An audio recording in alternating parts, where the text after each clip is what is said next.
好啦，咁啊，今晚咧要介紹我呢個嘉賓先啊，咁就係阿 Kenneth，Hello Kenneth 你好。係你好 Emma。嗱 Kenneth 咧，即係我睇到今晚你啲真係打扮咧，即係如果我哋大家一齊估嘅說話咧，佢應該都係嗰啲設計師啊，時裝設計師啊 ，fashion 啊，即係呢類人啊。咁但係你曾經做過有一個工作咧，即係令大家跌晒眼鏡嘅。係啊，基本上冇人知。冇人知。我唔講係冇人知嘅。即係你啲親戚朋友嗰啲都唔知啊？唔知。吓？係啊。真係？係啊，因為我驚嚇親佢哋啊嘛。你驚嚇親？你驚冇晒朋友係嘛？係啊，即係有啲人會覺得可能好污糟啊咁啊，驚會唔會有啲咩？即係甚至乎想即係連手咧都唔想嗰啲喎。係啊，如果有啲聽到真係會嘅，即係好顧忌嘅。嗱，開始有人估到下啦，話啲死人化妝嗰啲。就唔係呢一個，唔係，冇咁深入，冇咁深入。但係某程度咧，都係呢一行噶啦。係，你講啦，不如你開估。行街啦，咩行街先？好多行街噶。唔係，就係呢個長生店嘅行街。係啦，即係簡單啲嚟講，就等於長生店嘅 sales。係啊，嗱，所以即係大家去睇到阿 Kenneth 呢個樣咯，我諗真係估唔到，原來你係曾經從事呢個行業啦。嗱，點講曾經咧？而家又唔係咯，唔係而家自己開咗個 PR 公司，係啦，咁所以而家着啲衫咧就絕對係啱身份嘅，即係當時就唔會着啲衫去行街啦，係咪？當然行街啦，正經好多嘅嗰陣時。咁計啦，係咪真係好素服噶嘛？好素色。係啊，頭髮都唔會染嘅，係嘛？頭髮都唔可以咁樣，整整齊齊咁樣，係啦。OK，咁點解會當時會做一個殯儀館，或者呢個殯儀行業嘅行街先生？其實都係因為我朋友介紹嘅，係咁嗰時可以話冇乜方向啦，同埋自己又覺得都幾得意喎呢樣嘢。你覺得幾得意啊？係啊，點解會用得意形容咧？嗱，因為之前我做酒店都係咁瞓嘅啫，啲人只不過佢瞓醒識佢瞓醒識喐嘅啫，唔係啩，大佬？唔係，都係酒店同大酒店之間係真係冇錯噶，只不過一啲瞓完識得起翻身，啲瞓完唔識起身啫嘛。哇，你睇得咁通透啊件事。我覺得冇乜分別啊，係啊。你就做過酒店嗱，陣間我哋又可以講下你曾經做過好多年酒店嘅嗰啲嘢啦，係咪？哇，所以今晚都幾多話題會傾啦。好啦，你覺得冇乜事啊？都係。即係 sales 一個工作啫，咁樣係咪？係對我嚟講，我覺得係一份工作嘅啫。同埋有冇諗？喂，其實好似聽講幾好搵噶咁樣咧，係咪？有噶，呢樣嘢真係有嘅。其實其中一個吸引我嘅地方就係呢一個，係咪？因為你見可能有啲師傅佢帶住隻地通拿嘅。點止啊？名車全部啦，係咪先？好犀利噶 ，Benz 出入噶嗰啲都係啊。咁但係佢即係佢講真句，佢都唔係因為呢啲嘢而做呢行嘅。老實講，好多佢都係因為佢本身學呢樣嘢啊，或者屋企係啦，或者屋企咁，或者係佢係學呢樣嘢嘅時候，佢覺得呢一樣係功德嚟嘅，係吓，即係好多個心態都係咁樣嘅，唔係真係話為咗錢。當然啦，呢行係搵錢，因為佢真係始終厭惡性行業，係吓。唔係話人人肯去做或者敢去做咯。咁你係機緣巧合啦，係咪？又或者嘗試下咁樣啦。原來即係做咗3個月啫。係啊，做咗3個月，真係頂唔順，真係驚。唔係驚，係因為呢樣嘢你冇可能有任何嘅差錯嘅。即係呢樣嘢，其實我覺得都某程度上幾大壓力嘅。因為如果你作為一個證婚人，可能你遲咗少少，OK 冇問題啊，唔緊要，個過程順利咪得咯。但係你冇可能大念我遲15分鐘先嚟啊，咁樣冇可能。都要計晒時間㗎嘛。係啦，因為佢即係有時辰啊嗰啲。係啊，即係你覺得咁樣係比較壓力大啲。係啊，因為你連一次都唔可以錯㗎，呢啲真係。係。如果唔係錯咗，影響後人嗰啲就麻鬼煩。係㗎，同埋賴晒你真係。同埋始終有啲師傅話你或者有啲漏咗錯咗，可能有人會提你㗎。係啦，但係你唔知嗰個人係你見唔見到噶？係啦，夜晚幾時提你咁樣係嘛？喂，好啦，嗱，雖然仲有3個月行街啫，會見到啲咩咧？呢幾個月？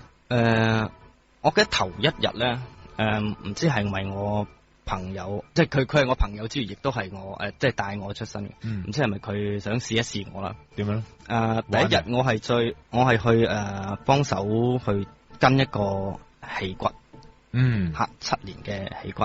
OK， 喺邊度？嗰個人柴灣嘅，係柴灣嘅環永墳場。咁樣就咁佢個政府嘅地方就擺7年啦。7年過後咧，你可以入金塔啦，或者係拎去火化咗入骨灰龕咁樣嘅。係咁樣就我記得當日咧就嗌咗架雨車，咁跟埋雨車上山啦，咁就上到去啊，我 partner 就同我睇下啲土工掘咗個泥點先啦，掘完個泥，咁埋去望一望，咁得意又氹水嘅，圍住個棺，我係咁噶，佢話其實唔係嘅，正常，不過唔緊要啦，一陣間我哋開咗棺睇咗先啦，最緊要唔好漏嘅啫。即係有冇水嗰度，你唔好理啦，最緊要唔好漏嘅啫。咁好啦，咁去準備開棺嘅時候啦，咁樣佢就話，即係佢知我食煙，佢就話其實你可以點煙嘅。咁話點解咧？好似即係做緊嘢會唔會唔係咁禮貌咧？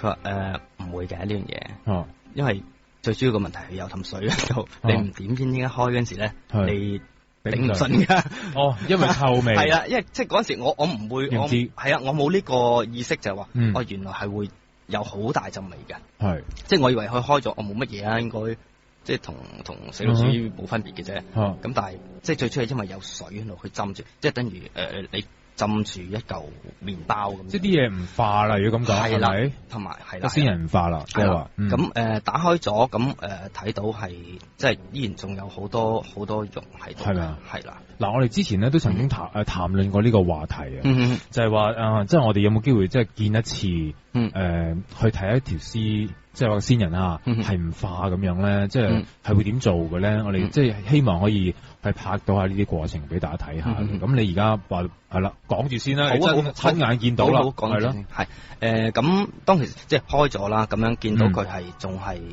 入邊有一半水係浸咗半個身啦，可以咁話，佢唔係浸晒浸半個身，係你依然睇到係好完整，即係一個人形啦，就唔係話得啲骨咁啦，手腳嗰啲有晒，咁面咧認唔到個樣噶啦，即係就算叫佢個大仔過嚟望咧，或認下咧，佢個大仔都唔敢睇，即係可能始終自己親人，係咯係啊，因為親人係唔同啲嘅，即係我哋走埋睇咧就覺得冇乜嘢，係你冇感情啊嘛，係啊，因為佢如果佢可能佢屋企人去睇到嘅時候，佢真係望望佢真係喊嘅，真係頂唔順嘅。咁樣即係屋企人睇咗冇問題啦，咁我哋就有土工就攞啲嗰啲叫馬路紙嘅物體啦。馬路紙係咩嚟嘅？因為其實咧只不過我做過裝修，我清佢嗰啲為馬路紙，其實佢係一塊好似嗰啲垃圾膠袋，黑色垃圾膠袋咁啦，但係佢係一大塊嘅。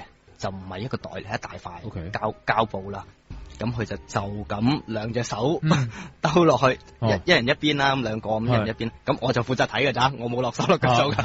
你唔使嘅呢啲就係啦。咁佢就即係戴住個手套就咁兜落去，就抱起件魚啦。咁但係佢個手套基本上係入晒水，係倒翻啲水出嚟㗎，可以。即係嗰啲屍水㗎咯。係啊。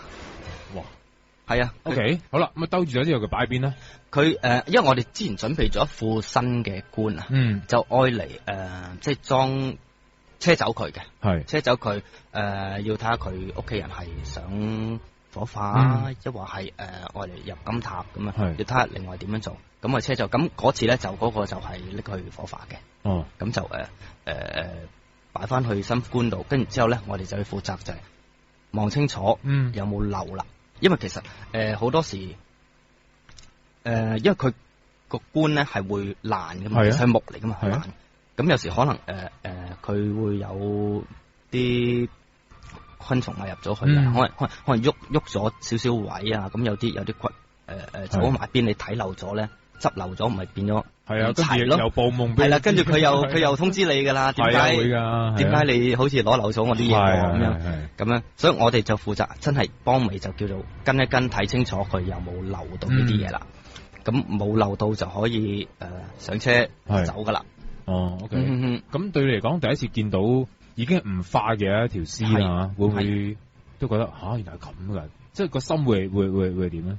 覺得冇乜嘢，即係覺得冇乜，只不過即係遲早我都會係咁噶啦，只不過化同唔化嘅分別啫嘛。我冇乜嘢嘅真係。係但個臭味咧，係咪真係好臭咧？係噶，會好臭噶。即係我唔知大家有冇試過即係嗰時住啲公屋咧，遷拆咧，一路啲人搬走，可能剩翻唔係好少戶，即係唔係好多戶嘅時候咧，你發現咧開始就好多老鼠噶啦，嗰啲。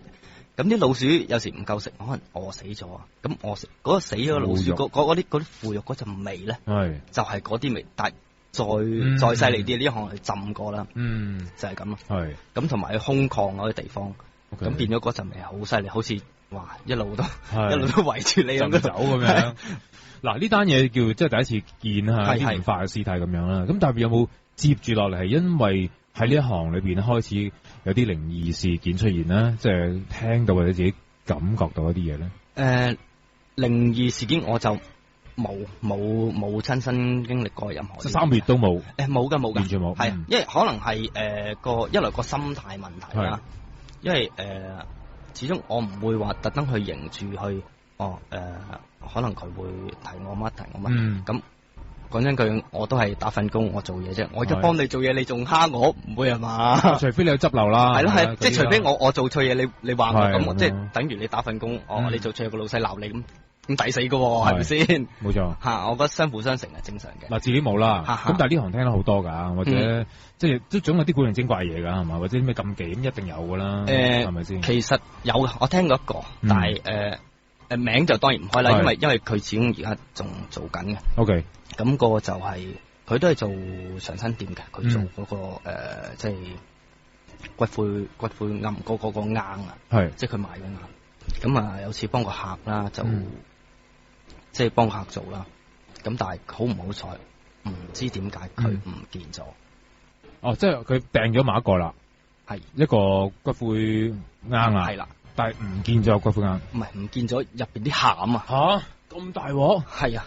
唔見咗個餡啊！唔見咗啲，即係唔見咗啲灰嘅。係，咁點算？咁就佢就揾咗一個好耐都冇人認領嘅，就愛嚟頂代替。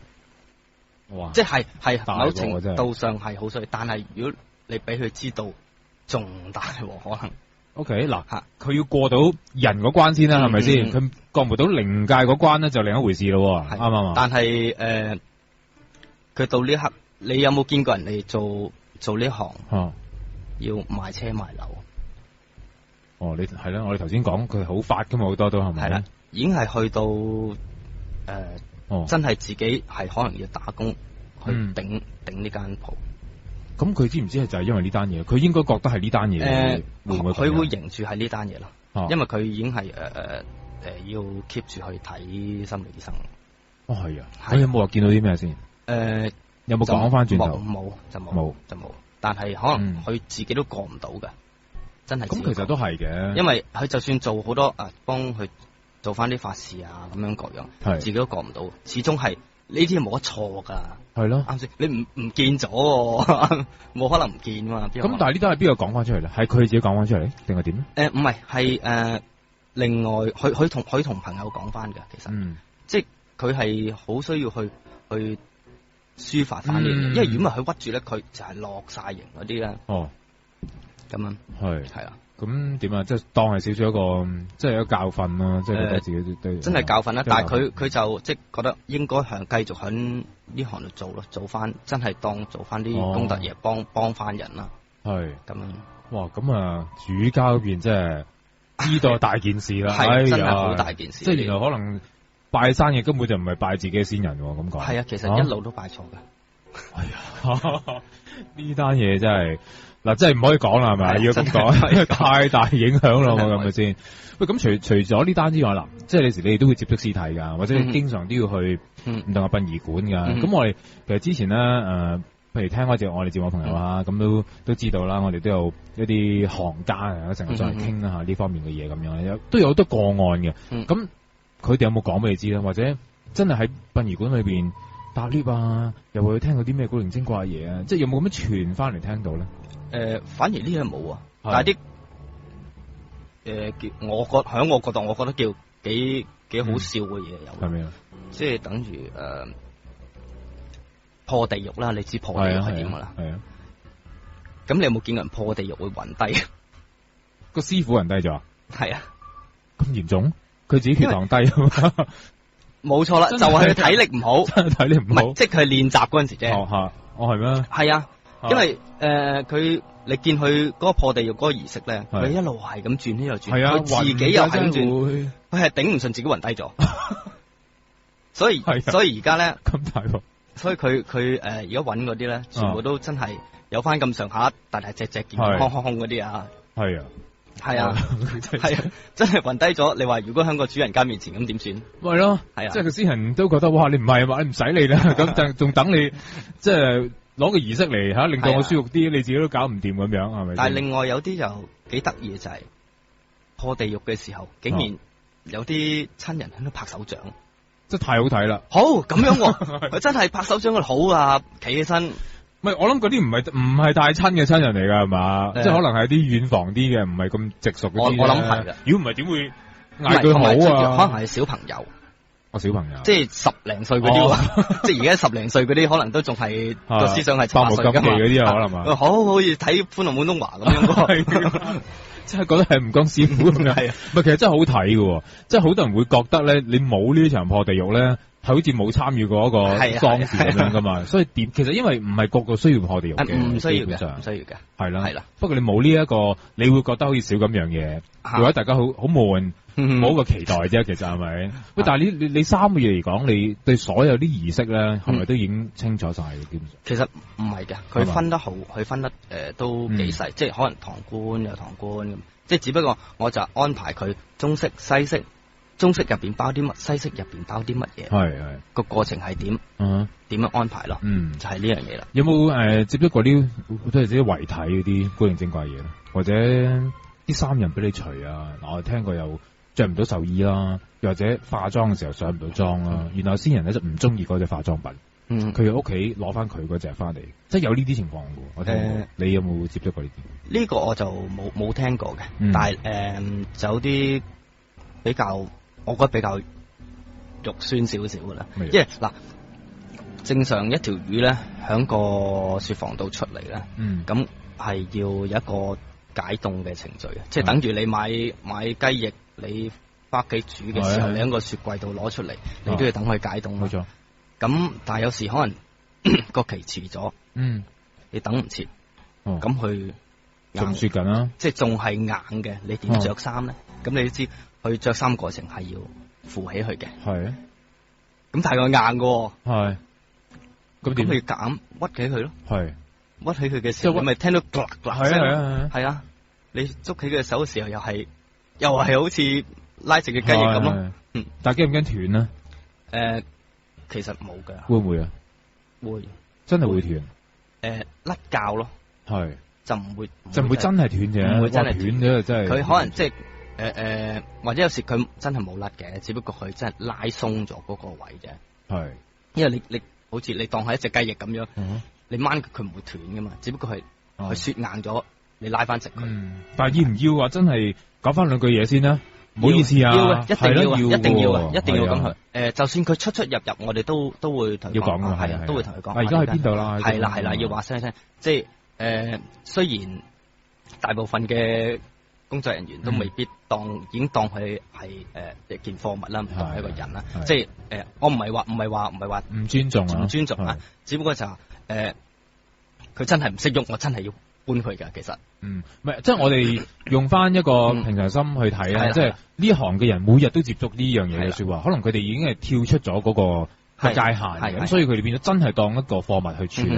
譬如佢哋即係成日都有個口頭禪㗎，嗰件魚係啦，即係咁講，係啦，但係就並唔係真係話唔尊重嘅，即係佢行內嘅稱呼啫，係啦，係嘛，即係同埋好聽啲咯。如果有時真係飲緊茶嘅時候唔通，我今日搞條死屍啊，出晒水啊，化妝化到咁我冇可能咁樣噶嘛，冇錯。所以話嗰條魚咁，即係佢哋唔會咁講咯，即係有啲避忌嘅。嗱，你頭先講開咧，就話化妝嗰啲嘢或者出晒水嗰啲咁樣啦，有冇見過真係會槍流血嗰啲情況？呢個我冇見過，呢個我冇見過，係啦。係呢啲我唔知，可能我日子短啦。聽就有聽講過有啲咁嘅情況，會喎。咁就就即係佢會講翻啲說話，咁同佢講翻說話，即係問下佢有啲乜嘢，有乜嘢問題啊咁樣。可能第二日佢翻嚟，佢又或者隔一陣轉個頭食煎翻嚟，佢又搞得掂噶咯。唔知點解啊？呢啲真係解釋唔到。嗱，靈異嘅解說咧，聽過就話可能特別係啲可能係 BB，即係嗰啲夭折嗰啲咁樣啦。咁佢哋通常即係可能太細個啦，或者都有啲怨氣啦吓，即係咁細個又死嘅時候咧，佢哋要一定要等到親人嚟見晒咧，嗰刻咧佢就會好似會見到出血啦。呢個靈異說法。咁但係如果係科學啲說法，可能就係話根本就即係佢冷縮熱脹嘅嘢，係咪？咁雪過之後拎翻出嚟，咁可能佢本身都有一啲即係嗰啲血嘅滲漏啦，咁就可能拎咗出嚟嘅時候。就溶咗咯，即係因為熱啊嘛，少少，咁於是又滲漏出嚟咁樣，咁啊，即係有啲咁嘅說法咯。係啊，同埋佢哋話輕好多，其實雪完出翻嚟，咁一定嘅。係啊，即係佢哋話拎出嚟，即係佢可以係單手就咁拎件行李咁拎出嚟咯。係嘛？係你 OK 嗱，3個月即係始終未真正見過靈異嘢。冇，有冇覺得有啲可惜咧？你想唔想見嘅？講真，你有冇諗過啊？俾我見下都好。有冇咁樣去諗法咧？其實有少少，係咪啊？有少少，即係好似好唔甘心，你明唔明？係咪真係？即係人哋個個做呢行，好似會有，硬係會有啲咁嘅嘢遇到。點解我冇？其實係咪我做得唔好啊？你覺得係做得唔好？即係你讚都唔讚句，唔俾個 like 都冇咁樣，係咪先？但係你自己係咪呢條命，或者你之前有冇見過呢啲嘢先？未做呢行之前，未做呢行，細個有感覺過，但係就冇親眼見過嘅，係即係唔多嘅，唔係話唔多嘅，成日見到呢啲嘢嘅，唔多嘅。哦，咁可能你條命都唔係話接觸到呢啲嘢咯。可能係啦。咁你就算做到呢一行嘅說話，都冇機會俾你感受到。可能係噶，係嘛？因為就算我試過有朋友話響我側邊佢見到嘢，但係我都唔知嘅。O K，直頭冇件事咁。係嗱，你做呢行都見唔到嘅時候，我諗你其他應該都見唔到噶啦。呢行係最前線，你話有機會接觸靈體噶啦，係咪先？可以話最易啦，最易噶啦嘛，都冇嘅，係咪？冇嘅。O K，咁唔緊要，我哋一陣間可以咧就聽下你講其他嘢。因為其實咧，我覺得幾得意，因為喺節目裏邊咧，好多時我哋揾一啲做咗好耐殯儀嘅朋友啦，咁佢哋會即係用佢哋嘅角度會傾一啲佢哋接觸到嘅嘢。咁但係今次我就話揾到一位朋友係做咗3個月，即係比較特別啲啦個角度，跟住又轉咗行啦，入行其實都係誤打誤撞嘅啫，係咪先？咁又可以分享下啫吓，有一個3個月嘅角度，同一個可能做咗30年嘅角度睇呢樣嘢都唔一樣，係嘛？好多工作都翻嘢，酒店你都係啊，以前係嘛？係啊，翻嘢係咪特別會打醒12分精神？好多古靈精怪嘢發生過喺夜晚，一定係。其實又係咪唔會特登打醒12分精神嘅？其實都係打醒12分精神瞓覺，係冇錯啦。但係咧，瞓覺講起另間酒店瞓覺咧，我話諗起一樣嘢，你有冇試過俾鬼壓？我以前如果你大概幾個月前同我講咧，我話冇嘅。但我幾個月前試過一次，叫做係啦。咁我可以知道個感覺大約係點。係啊。咁嗰陣時我一路都。即係都唔知有呢樣嘢係點啊！即係可能講嘅，聽人講得多嘅啫。咁咪咁翻通宵，即係學頭先嗰位先生講，一定係瞌陣噶啦。咁 office 就冇人噶啦，得你一個，嗰啲凳排晒喺度去瞓咯。咁瞓下出邊個同事嗌喂，有客啊出嚟啦。咁但係自己知道醒咗嘅，擘大咗半隻眼啦，望到周圍嘅嘢，但係喐唔到，一路都喐唔到。幾耐時間先？等到我個同事真係走咗入嚟，拍我先喐得到。唔係，有冇可能你真係太攰，個腦同個身體未協調到？呢個係我之後俾我自己解釋。係啊，因為我都真係走去 search 呢樣嘢，係咩原因咧？係啊，即係呢樣嘢，我都覺得係俾我自己一個解釋嚟嘅。但係嗰刻係我真係唔知點解我喐唔到，但係我好清醒聽到周圍嘅嘢，睇到周圍嘅嘢，但係我係喐唔到，點用力都喐唔到嘅。我信嘅，即係我信有呢啲可能性發生啦，因為我都試過一次。不過我嗰次就因為係瞓覺途中嘅，咁我更加覺得嗰件事就唔係好似你。因為太攰，突然間咧即係熄時啊嘛，你係熄晒時噶嘛，突然間要撻翻着嗰下啦，嗰個 contrast 好大噶嘛，係咪先？咁但係我係瞓緊覺途中發生一啲嘢嘅說話咧，我又覺得又唔似係嗰個解釋可以解到啦。咁啊唔講啦，因為上次都講咗啦嚇。喂未講到住酒店嘅時間啦，不如我爆單嘢先啦嚇。其實就唔係話咩咁嚴重啦。咁啊，琴日喺灣仔啦，一啲上樓巴咁樣啦。咁啊，嗰位阿姐姐咁咪認得啦，咁啊傾幾句啦，跟住話，咁我跟住梗係打蛇隨棍上，喂，你間巴有冇呢啲嘢咁樣？咁佢就唔係太願意講嘅，即係最初咁樣。咁但係後來我追問多幾句啦，喂，有冇講嚟聽下咁樣？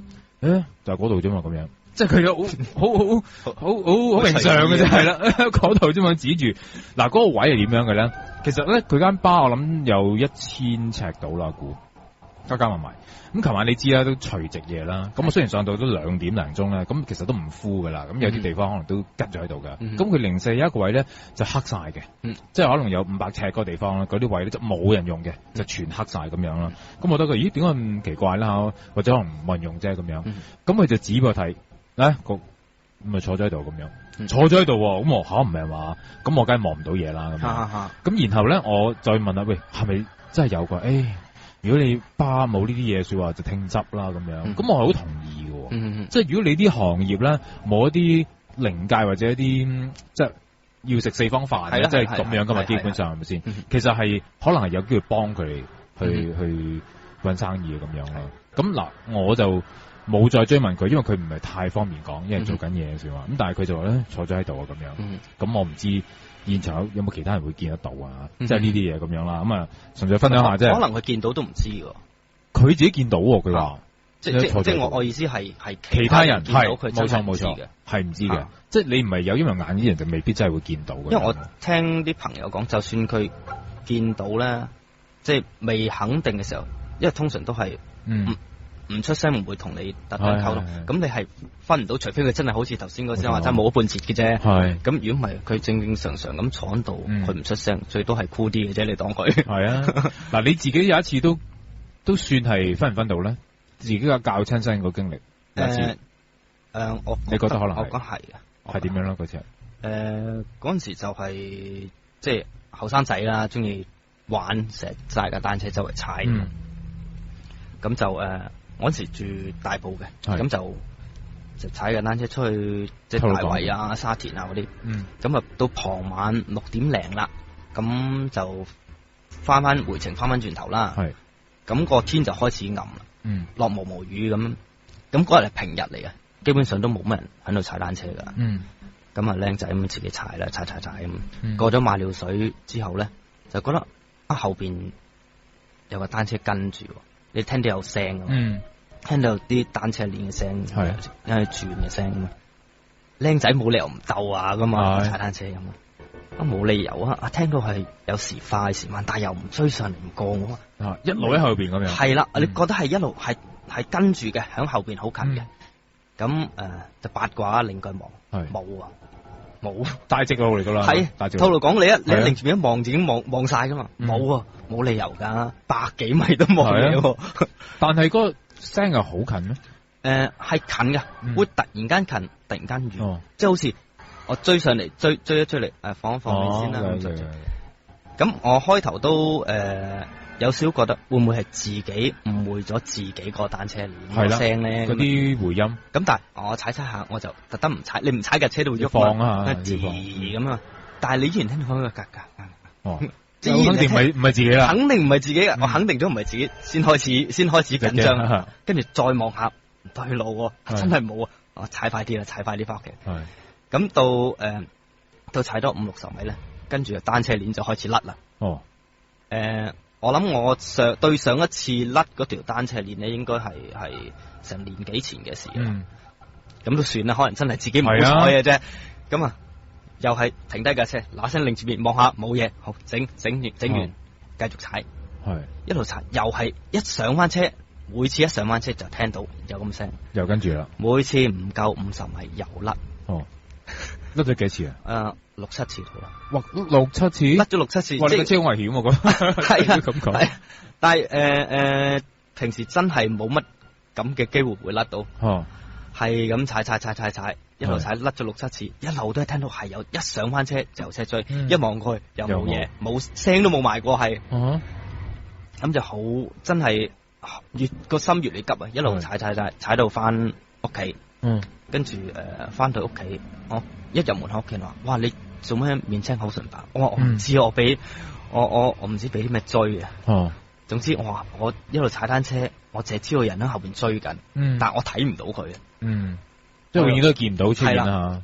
即係我見唔到前後左右，見唔到有任何人。係，但係我永遠都係聽到個單車聲係時近時遠咁追住我。咪呢個 case 我都之前曾經同兩位嘉賓啦，大家可能都即係我人網嘅兩位主持啊，就係Tina 啦嚇，提Tina， 佢又係好似大埔定唔知邊度有跑步，有啲跑步徑嚟嘅，又係入夜嘅時間，後邊一路聽住呼吸聲，一路追住咁樣咯，但係就一路都唔過佢咯，但望後邊又係冇人咁樣咯，佢係知領嘢啦，即係咁樣，即係俾你聽到佢，即係俾你呼吸係啦嗰啲咁嘅聲音咁樣啦，即係可能係又同你玩下咁樣咯，係啊，即係可能佢真係貪得意得你一個人，係啦，又同你玩下咁樣，即係你覺得呢個係佢即係最接近你自己係解釋唔到嘅嘢，解釋唔到。之後翻去我都發燒病咗2日㗎，係啊，病咗2日，跟住就冇嘢，精精神神啦。咁唔知係咪嗰個人即係炒車有啲意外咁樣，即係嘛喪生過咁樣咧？唔出奇啊，因為出邊就已經係石嚟噶嘛，一飛落去就已經可能真係冚死噶啦。喂，嗱，講下啲酒店嘅聽下先啦。喂，從事酒店有10年嘅時間啊，咁就見過啲咩古靈精怪嘢？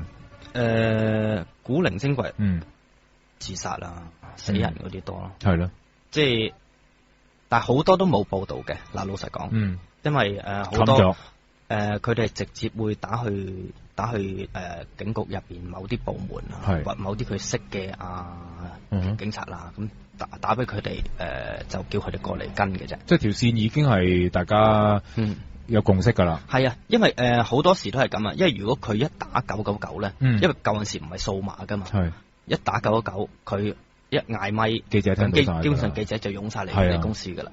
咁樣係所以通常佢哋就自己直接打去某啲部門叫佢過嚟跟咗佢就算噶啦。係，發生過咩事？曾經試過就係有個情侶啦，有個情侶咁就有個男仔啦，可能因為感情上問題咁就錯手殺咗個女朋友嘅。嗰個故事就好得意嘅。佢頭一日嚟 check in， 其實都冇乜特別，即係可能情侶有時嚟租間房咁樣住一晚，咁好正常嘅啫。嗰晚咧，可能佢哋爭執過啦，咁就個男方就揾把開信刀，就拮咗個女仔個腹部位置一下啦。咁就係有流血嘅，但係後尾發現咧，呢個就唔係佢個真正嘅即係致命嘅死因嚟。咁就可能個男仔驚得滯啊，因為佢以為自己殺死佢，咁唔想見到佢，即係見到佢樣好驚，佢就揾個枕頭夾住佢。點知其實佢係焗死咗佢。咁樣死？係，其實佢真係焗死咗，係因為窒息致死嘅。咁樣咁但係到去半夜嘅時候，佢可能真係太過驚啦。佢一望到佢樣，佢就諗翻起可能佢頭先咁對，咁佢將佢搬咗入去浴室個浴缸度。係啊，搬咗入浴室去浴缸度咧，咁佢自己係坐咗個廳度，一路坐到第二朝。咁期間咧冇人知嘅，因為我哋唔會無端端敲你道門入嚟問你你有咩事？係啊，當然。咁到第二日嘅下晝啦，咁突然間咧就有一班消防員幾架消防車衝到嚟酒店，跟住就話有人報稱嚟邊個房間入邊漏煤氣。漏煤氣係啊，咁但係正常。酒店嘅房間係唔會有煮食嘅，除非 apartment。咁係唔會有煮食，更加唔會用煤氣，最多用電爐嘅啫。咁樣，但係因為消防嚟到啦，你冇可能比如上，因為佢有個守則係唔知5分鐘、3分鐘內要入到去個現場咁。咁一齊就帶埋啲消防員上去開門，入到去。咁就見到個男仔坐喺地下啦，咁就消防員問佢：喂，先生有冇事啊？咁另外一啲就 check 下睇下係咪真係漏煤氣啦。咁一路個男仔都唔出聲。咁之後咧，消防嗰邊有一個同事咧，就話發現到有啲嘢喎，你哋入嚟睇一睇啦。就喺廁所度。係啦，就睇翻個浴室嗰度咧，咁就有個女仔瞓咗喺度。咁其實見到佢都有啲屍斑響，喺度出現，已經有 C 班啊，即係經過一晚之後，係啦，咁樣就後尾當然係即係警察啊嗰啲到咗場啦，跟翻去啦。咁不過呢個就有啲特別啲嘅過程，因為咧我哋嗰部貨 lift 就唔夠擺嗰個食環嘅魚車嗰個鐵櫃啊，因為通常有個鐵嘅箱咁樣裝翻件魚走噶嘛，咁唔夠擺咁點咧？咁兩個食環嘅同事咧就攞咗幾塊布，上去就咁包住佢，紮咗一頭一尾。佢就好似即係近時啲野人咧搏暈個女仔，然之後搭上膊頭咁咧，佢唯有咁做嘅啫，係啦，佢就搭上膊頭咁就抬佢入 lift，咁啊隔 lift 我諗12-13個人啦就已經爆噶啦，咁佢就擺喺地下，我哋就有食環啦、警察啦、自己公司同事啦、啲高層啦，就企喺度圍住佢，咁就一路送佢走啦。就圍住條魚咁樣啦。圍住條魚係啦，送佢走咁樣。送佢走啦。咁但係冇乜特別嘢啫係嘛？即係靈異上。靈異上冇嘅。冇嘅。不過但係因為酒店咧好多時都因為都係中國人嘅地方，就算佢真係個高層係外籍人士都好啊，都好慣常咧係會做翻一啲即係裝香啊或者打真係會咩？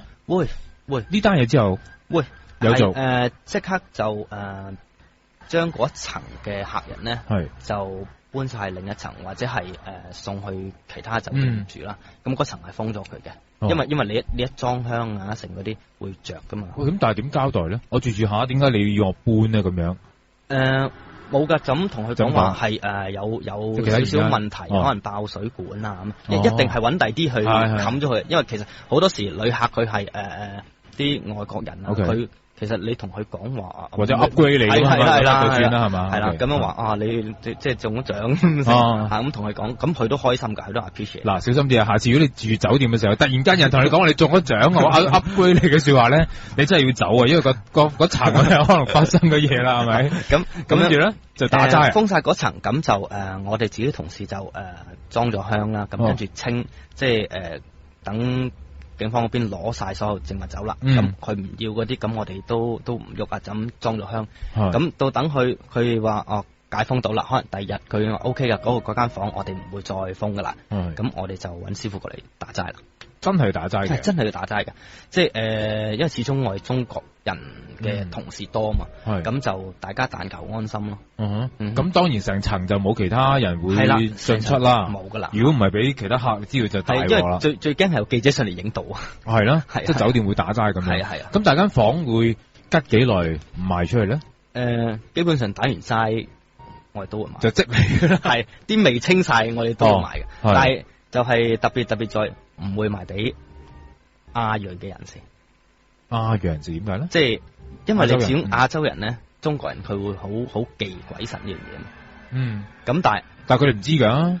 係咁，咁佢有機會睇報紙啊，或者佢咁啱聽到個服務生喺度多口講咗兩句，咁佢咪即刻走咯。佢會驚啊，同埋即係佢哋可能會有個想法就係話，嗰個受害者係一個中國人，咁如果我安排一個外國人入去住嗰間房，就算我外國人真係咁唔好彩俾佢見到佢啊，佢都唔識講廣東話啦。我真係會咁諗㗎，原來係即係一般會做法會係咁樣，就覺得啲外國人應該都見唔到㗎啦，channel 唔啱嘅咁樣，會一定會安排外國人入去住嘅，就唔係安排翻中國人入去住嘅。咁而家呢一間酒店咧，就已經唔存在啦，係嘛？呢一間仲存在㗎，呢單嘢喺度。呢一間仲存在㗎。近住邊啊？北角嗰頭。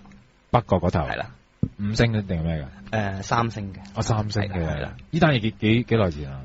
我諗都差唔多10年前。已經10年。係。咁但係之後呢10年啦，嗱呢單嘢發生過10年之後，有冇聽到啲客或者你收風翻嚟？啲舊同事冇講過。其實好平常㗎咋。係嘛？係啊，其實好多呢類嘅事情發生喺酒店度。尤其是呢類嘅酒店會唔會咧？即係唔係咁 top 嘅酒店？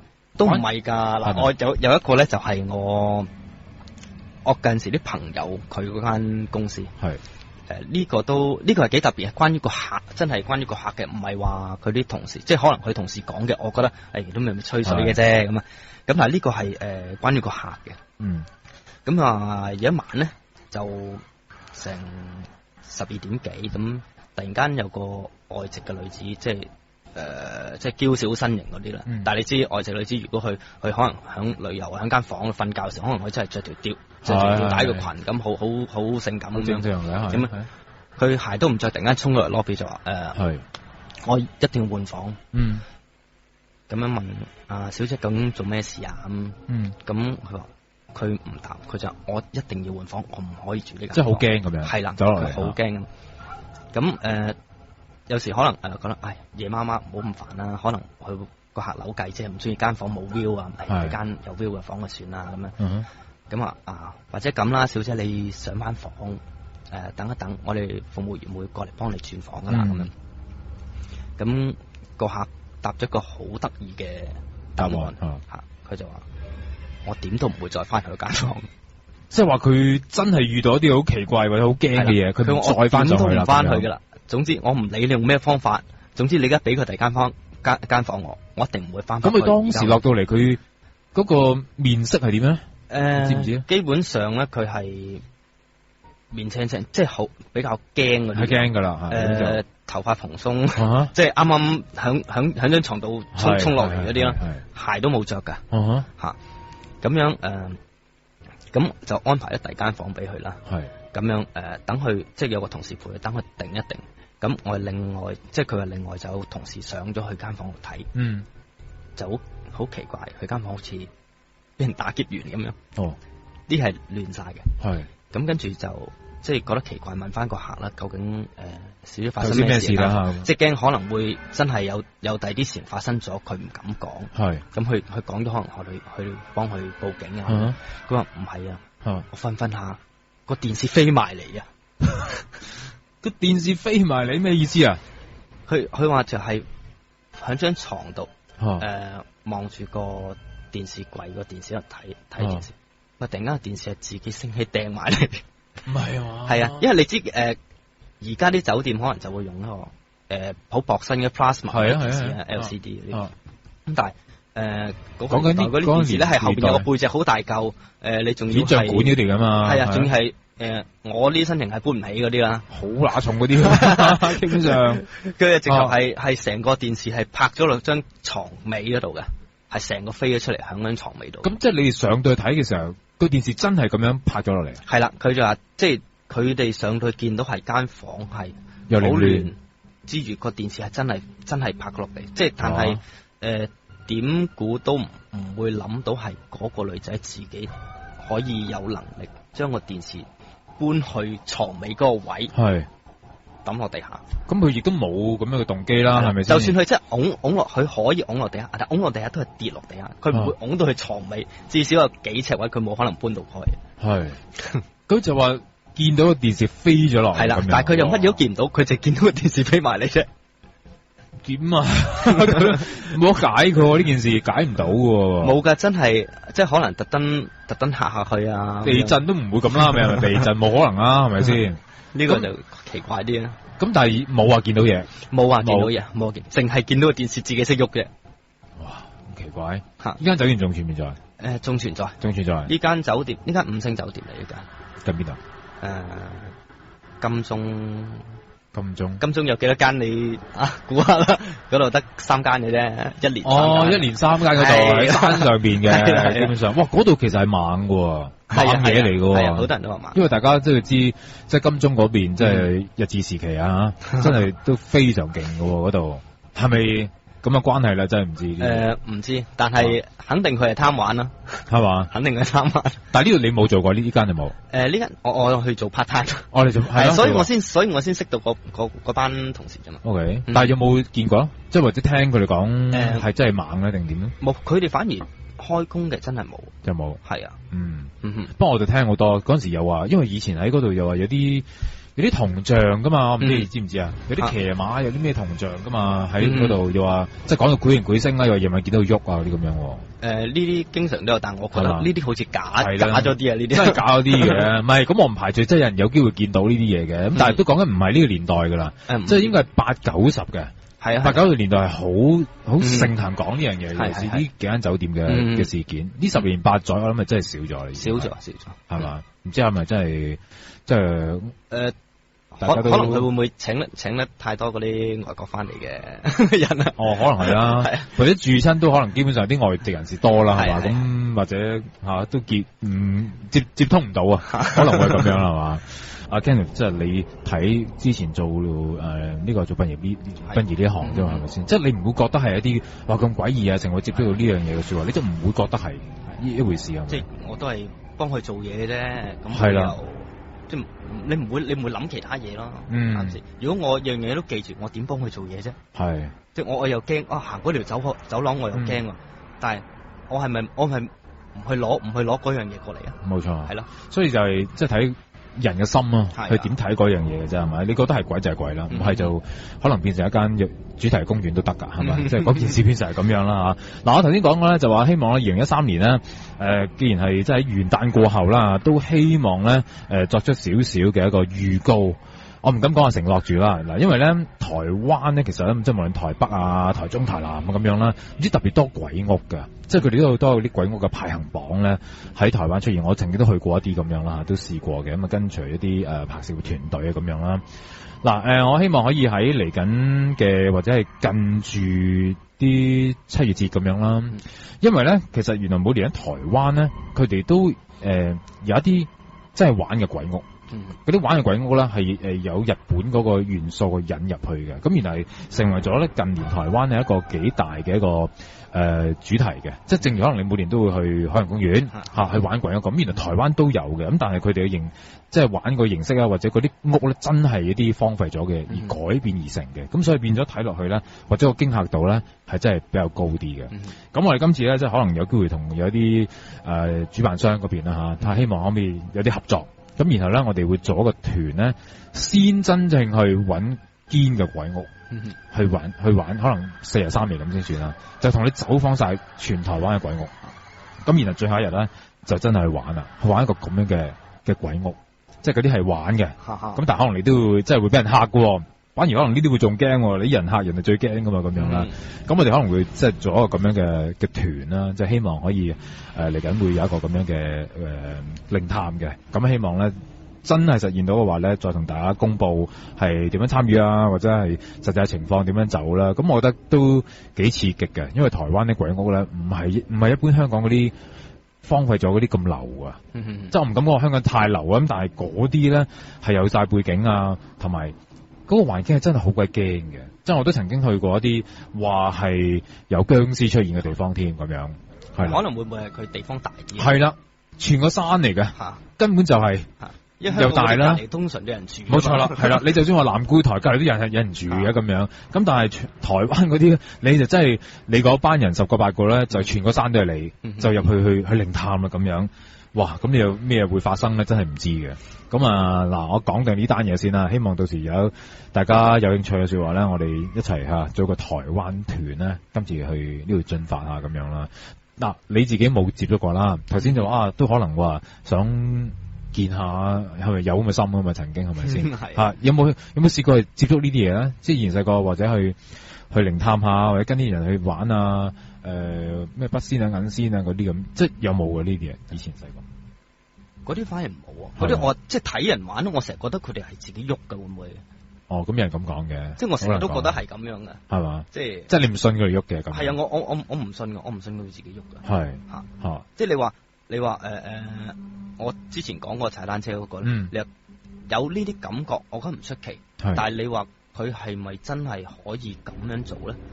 我又信即係信得，即係信唔信之間咁樣，信得50%咯，因為始終佢係有隻手板度啊嘛。你話佢冇隻手板度，佢自己喐咧，係見到佢自己喐，咁就唔同喎。嚇係嗱，咁酒店亦都冇話見過，咁所以咧暫時都未令阿 Kenneth 咧認為呢個世界靈界係可以去到咁影響人，係咪先？即係佢未必個力量可以咁大，係咪？係咁，但係你唔會排除佢哋存在啦，起碼先。我唔排除，但係只不過我覺得佢唔會無緣無故去騷擾你啦。係即係如果佢真係可以無啦咁騷擾你，咁呢個地球唔會有人啊。係咪先？冇錯。不過咧，即係如果講起酒店，我好記得有一單嘢就係亦都係舊年咧，係一個酒店從業員啦，佢上過嚟做即係節目啦。我唔知你知唔知啊？因為呢啲可能你都會即係會流傳啦。就話說話佢都係灣仔區一間5星嘅酒店，咁啊夜晚有個外籍嘅女士咁樣啦，就行埋去 front desk 啊，要話要求揾間房啊嗰啲咁樣啦。咁但係冇嘅時候咁咪走啦。咁但係咧途中佢跌低咗啲嘢，咁啊 hea 晒啲嘢喺地下。咁啊，好啦，咁啊有人幫佢執翻啦，咁樣，咁但係咧，佢後來第二日翻嚟就話，我唔見咗個 palm 呢咁嘅嘢，咁可唔可以幫我揾啊？咁樣啦，咁但係結果 end up 咧，再睇翻，因為佢要 check CCTV 啊，或者係邊度啦，其實根本 CCTV 只係見到個職員咯，整個畫面都見唔到個女人咯，係冇個女人存在噶咯。呢單嘢就喺灣仔一間5星酒店，其實六星添啊，即係總之有啲高官元首嚟住嗰間，喺嗰度發生嘅。呢單嘢都冚得幾密嘅，基本上。呢個冇聽過。有冇聽過？冇聽過係嘛？係啊，呢單喺舊年裏邊我聽過一單係超震撼嘅酒店嘅靈異事件，因為你從個 CCTV 睇唔到個女人，但係嗰個職員係有同佢有 interaction 嘅，係有幫佢執嘢嘅，咁樣咯。喂，你信唔信？嗱，你聽到啦呢單嘢。嗱，如果佢話睇個 CCTV 咧，係啊，其實我信㗎。因為其實佢嗰啲 CCTV 係佢幾秒一格咁，其實應該窒下咁樣嘅。係。咁我當你真係咁啱嗰一格影唔到嗰個人，你第二格都影到啩？即係唔會太快你先係咪？係啦，佢唔會太快，但係一定會影到嘅。即係等於有時有啲騙案啊、劫案啊嗰啲，全部都要翻大睇嘅。係。咁冇理由嗰啲睇到。係啦，個人喺度跌咗嘢，你睇唔到啊嘛？係咯。但係呢啲你有冇聽過話佢哋會攝影到一啲咁樣嘅嘢啦？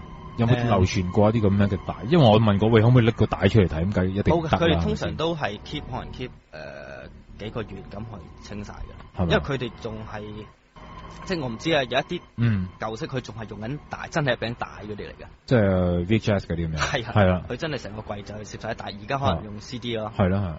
咁佢可能 keep 幾個月，跟住佢就抌咗去啦，嗰啲燒咗去啦，係即係冇話喺過去日子裏邊，即係大家睇住有啲事件出現過嘅。即係可能佢哋入邊內部佢哋自己會睇過晒，但係佢真係唔會流出嚟，佢流出嚟咁當然啦，斬死唔係冇可能啦，係咪先？一啲咁機密嘅嘢，所以話呢單嘢都係一啲機密咁樣之後先至流咗出嚟，就好多年噶啦，已經係即係唔可以公布，如果唔係即係。工都唔使翻嘅啦，之後係咪先？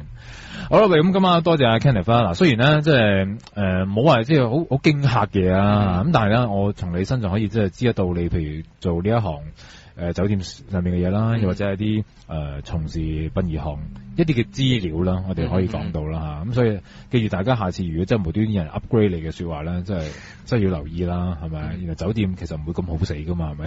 真係唔會噶嘛，同埋酒店真係會打齋噶，原來啊，即係要做呢啲嘢噶，只不過可能大家冇人知嘅情況之下咧，去搞咗佢咁就算啦咁樣啊。咁但係所以你會唔會住翻同一間房或者有啲咩咧？真係。Who knows 係咪？其實你住咗都唔知嘅，係咪？即係冇事冇事咯，係咪？唯有係當好時高運咁就算啦，係咪？好，咁今晚唔該晒 Kenneth 啦，咁啊新年快樂！好，新年快樂，好嘛？OK，好啦，咁啊今晚成日差唔多，咁啊聽晚同一時間11點半再見，好，拜拜。